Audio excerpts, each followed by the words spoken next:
Modern Mysteries, a presentation of benpatia.com. Segment 8, Superhumans. As with any form of ability, a superhuman sort of ability or power is the product of neither nature nor nurture alone, but of both. Innate abilities, if fostered, can acquire additional layers of skill, much as the tree's bark adds rings each year, assuming it is not completely overshadowed.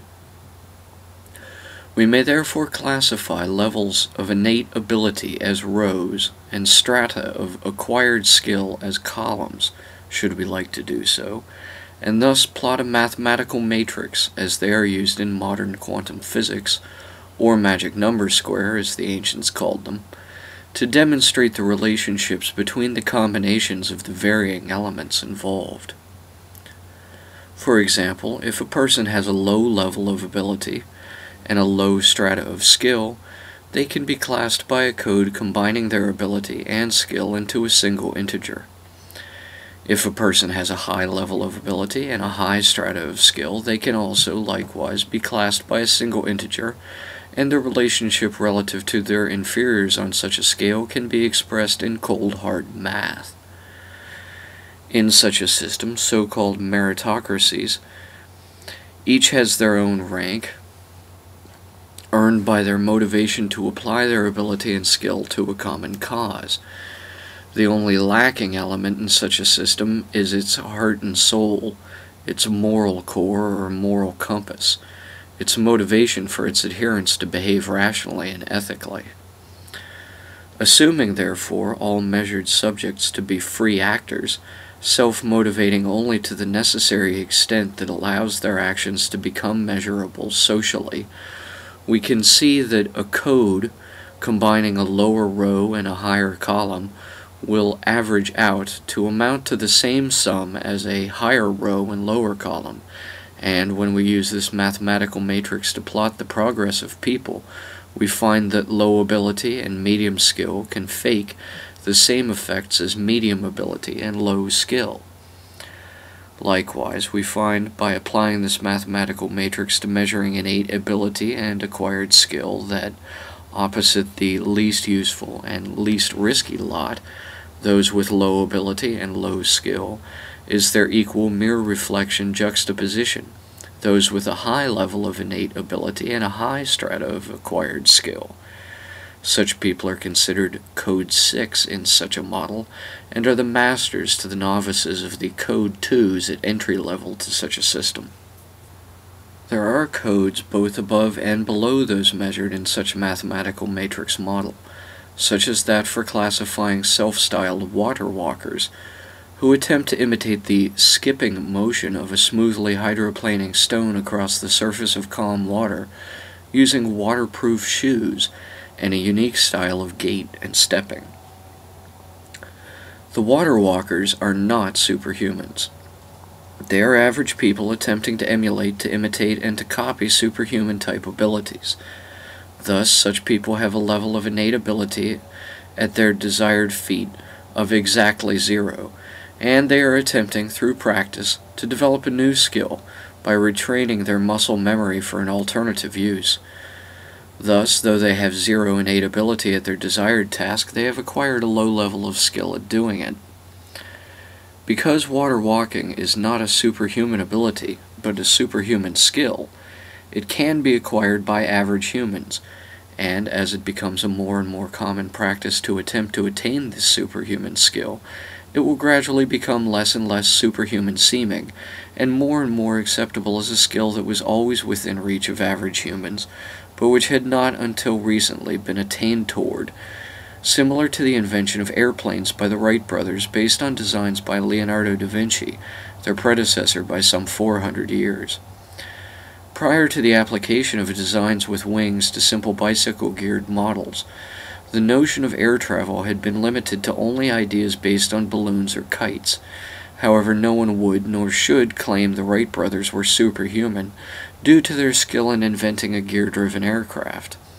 They were simply average humans with an aptitude toward acquiring a skill that had previously been considered a superhuman ability alone. Likewise, modern water walkers are merely average humans who, by their pioneering spirit, are exploring how to expand the frontier of what is considered an average human's skills. Because a skill is acquired through training, and an ability is an innate talent, those who manifest superhuman abilities often do not desire to have these abilities, and do not wish to train them into a more developed skill. The determining factors involved in the choice-making of a human being innately gifted with superhuman abilities arise due to a series of phases of acceptance. If a human being with a high level of innate superhuman ability is allowed and encouraged to develop their ability by seeking to increase their strata of skill, they will continue to progress through at least around 4 primary stages. In the first phase, that of rebirth, the human being first discovers their superhuman ability. In the second phase, that of self-willing, the individual will attempt to practice, hone, and focus their ability into a well-trained skill. In the third, status-seeking phase, the individual has reached their maximum capacity for self-training and desires to seek out others with similar abilities in order to improve their own skills by training from a more advanced master. The fourth phase occurs when an individual becomes a master of their skilled ability for themselves, and, depending on whether they have progressed with encouragement through the preceding phases, or have met with more resistance and hindrance until then, the phase of mastery may either manifest itself as self-mastery and successful suppression of vengeful and harmful desires, or as mastery of others and the use of their position, skill, and/or ability only to bring about vengeance and harm. Therefore, it is as important as recognizing in a potentially superhuman being both level of innate ability and strata of acquired skill, to recognize which phase of acceptance an individual with such abilities is in at any given moment. Again, what we are shown in Hollywood films is often very different from what is actually the case in reality, such as with superhumans who acquire increased telekinetic skills through practice of above-average mental abilities being portrayed on screen, while in reality young superhumans in an early phase of acceptance of their abilities are not able to control their abilities with skill and do not usually even possess above-average mental abilities. They are otherwise average human beings who, through chance fate, have some superhuman ability. Although reported on only briefly in the Associated Press International Newswire, this anonymous 10-year-old Brazilian male was identified as possessing rare magnetic abilities akin to the Marvel comic book character Magneto. In the report, it specified only that kids at school call him Magnet Boy, and that a local doctor considered his condition no cause for alarm. Nevertheless, this rare condition of a superhuman ability, the ability to attract metals to one's body, is not a mere news piece oddity, nor should it have been treated in the media as though a story about a physical deformity or birth defect, addressed as a topic meant to be shunned or kept taboo. Because, however, mainstream opinion continues to shun and marginalize human beings born gifted with superhuman abilities, as though their ability were a shame or a detriment to them, further serious scientific research into the causes for such an ability to occur in the first place remain, sadly, not yet forthcoming. If we were to classify the level of ability and strata of skill of the Brazilian Magnet Boy, we could classify him as a Code 2 superhuman, with a low level of ability that has been developed into a low level of skill, and that he is beyond the phase of rebirth and realization he has a superhuman ability, and entering the phase of self-willing, where he seeks to acquire more skill to improve his natural talent. Again, whether his ability is encouraged and developed or scorned and atrophies depends entirely on his own surrounding environmental conditions as an individual. If he is encouraged to develop his unique ability into a practiced skill, then his ability can grow and flourish. If he is discouraged from valuing his ability, he will not seek to develop it into a greater skill, and the ability itself may even fade away over time. While these assessments may hold true given Magnet Boy's condition, being a naturally evolved superhuman ability, if it is due to any other cause, such as the effect being produced artificially, then the same assessments only might or might not hold true. Next, let us consider a Code 4 superhuman. A young girl from an unidentified Eastern Asian metropolis, with level 3 innate ability, but a skill strata of only 1, who has only recently entered the phase of acceptance called rebirth, when the superhuman ability first manifests itself. First, we'll consider her case from a video as it appeared online, and then analyze this video in time-lapse without sound.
In this video, what we appear to be seeing is two young females exiting a public transportation vehicle.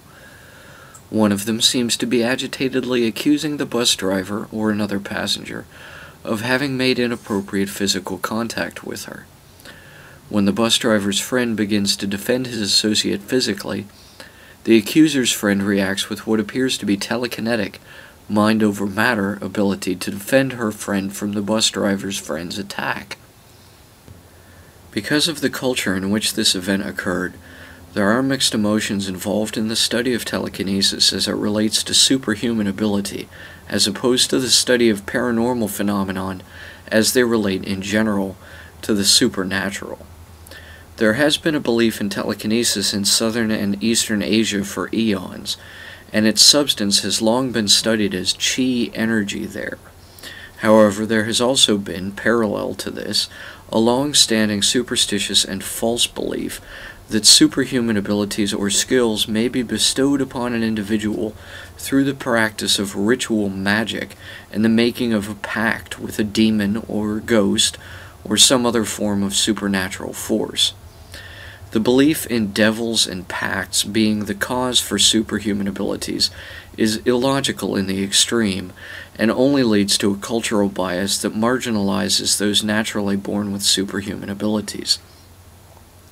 Again, some people are simply born with superhuman abilities that appear paranormal or supernatural to those with only average abilities and skills, But accusing superhuman people of being witches or demon-possessed is the exact wrong way to learn about how their talent formed, what causes it, and how it may be further fostered in themselves and replicated in others.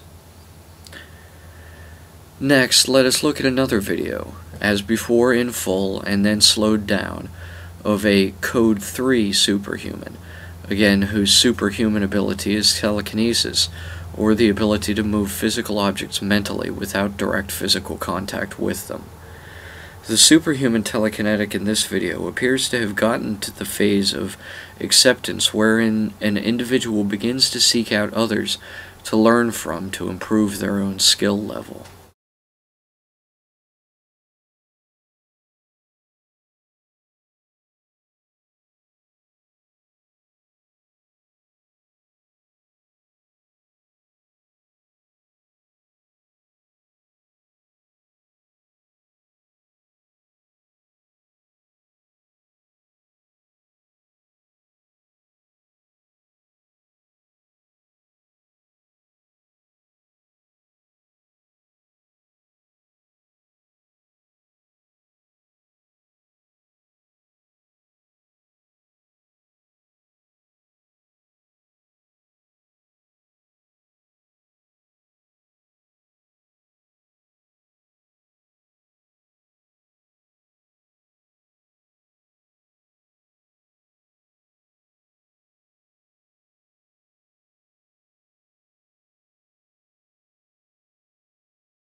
In this video, what we appear to be seeing is a usual conference room meeting between some young professionals, recorded by a security camera placed in the room beforehand. The security camera records the young woman sitting closest to it, moving a pen, apparently with her mind, and the young woman sitting next to her also seems to only happen to notice. After a moment of discussion, the telekinetic female consents to demonstrate her superhuman ability again, and the video ends with the other attendees of the conference room meeting seemingly stumped as to how it could have been caused. There are, of course, rational explanations that can account for all these instances of apparently superhuman abilities or supernatural skills. For example, Magnet Boy may have simply swallowed a magnet. The Asian telekinetic video might only be a visual effects hoax, a staged event promoting a video game or a movie, and the telekinetic in the conference room video might only be appearing to move objects by the actions of a Confederate hiding under the table with a magnet. However high the likelihood of these alternative, more rational explanations being true may appear, they are only true if they are true, and if these other explanations are not true, then the only option that remains, that these events are not faked, not staged, not hoaxes, however apparently irrational it may seem, must be true. The final superhuman we will consider in this segment has maximum ability, maximum skill, Code 6, and is in the phase of acceptance considered morally altruistic, Phase 4B. This seemingly superhuman individual was publicized in the 1980s by a documentary filmmaking crew shooting on locations in Java. Referred to for his anonymity only as Dynamo Jack, or DJ, he claimed his superhuman abilities to be due entirely to very secretive meditative training techniques and a long lineage of experts instructing him on methods of healing redirecting of chi energy. Through practicing these skills, DJ had apparently heightened innate abilities which are natural to all of us, to, one may imagine, nearly their utmost. Here we see DJ exhibiting mind over matter, mentally exciting the carbon molecules in a newspaper to break apart and combust in a burst of oxygen radicals, in an act parapsychologists refer to as pyrokinesis. Part of DJ's profession as a chi energy healer was, the documentarians explained, determining if certain metal blade talismans, a local iconographic custom, were possessed by demons, ghosts, or any form of otherworldly force. DJ explained that in this process, he merely created a field of negative chi ions around the instrument and allowed it to move on its own if it was capable of doing so. But, DJ claimed, he was not telekinetically motivating the short swords himself. Although the documentarians drew DJ out of his social shell somewhat, they also tempted his hubris, and although there were no injured feelings about it, a simple act of showboating resulted in DJ going into seclusion and never again coming forward into the public spotlight. While pushing a thin wooden chopstick up through the thick formica tabletop of a local restaurant, DJ accidentally sent a splinter shard off, flesh wounding one of the documentary crew. As a result of this, DJ was plagued by dreams of his old master in his meditative practices and broke off all contact with the documentary crew. Although skeptics of superhuman abilities in general can easily claim these examples of such to be fakes, the fact remains there are superhuman beings living amongst us even now. Not only that, but, as wizened shaman like Dynamo Jack of Java teach us, we may indeed all have the nascent potential to attain these sort of, now seemingly superhuman, powers. Just like the water walkers are developing a new superhuman skill set, so too can telekinetic, even pyrokinetic abilities be developed and built up from next to zero at their start.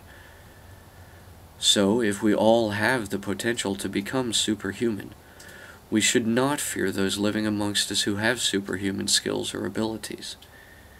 Instead, we should value them all the more, and seek to emulate their qualities ourselves.